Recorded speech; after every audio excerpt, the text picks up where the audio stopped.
এরপর আমরা 40-এর দাগের এমসিকিউটি নিয়ে আলোচনা করব।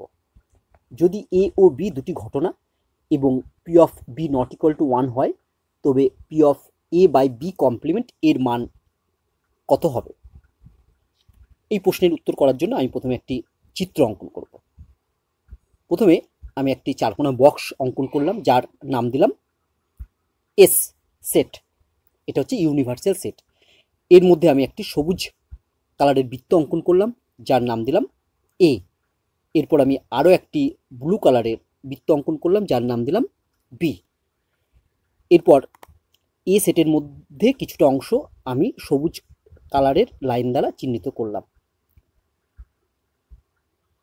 এই সবুজ কালারের লাইন যুক্ত অংশটার নাম হলো এ ইন্টারসেকশন বি কমপ্লিমেন্ট, বা একে লিখতে পারি আমরা এ মাইনাস বি। এরপর আমি চিত্রে দেখো আরেকটি অংশকে লাল কালার করছি, বা লাল লাইন দিয়ে আরেকটি অংশ চিহ্নিত করলাম। এই লাল লাইনযুক্ত অংশটি দেখো এ সেটের অংশ, আবার বি সেটের অংশ, তাই এই অংশটির নাম হলো এ ইন্টারসেকশন বি।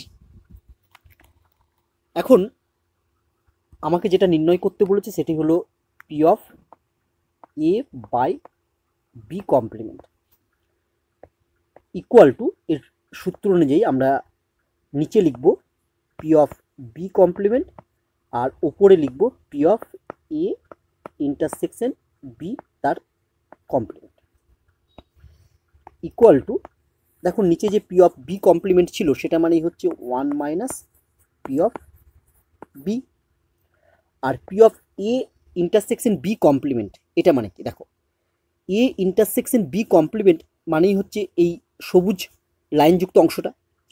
তাহলে দেখো এই সবুজ লাইনযুক্ত অংশটা কি করলে পাওয়া যাবে?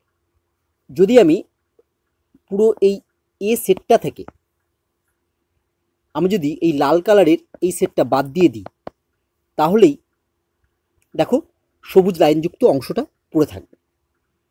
তাহলে আমরা কি লিখতে পারবো?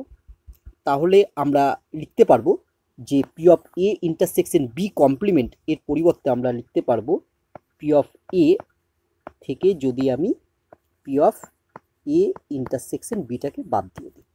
এবার দেখো অপশনগুলোর মধ্যে কোনটি হবে? তাহলে দেখো অ্যান্সার হবে এ।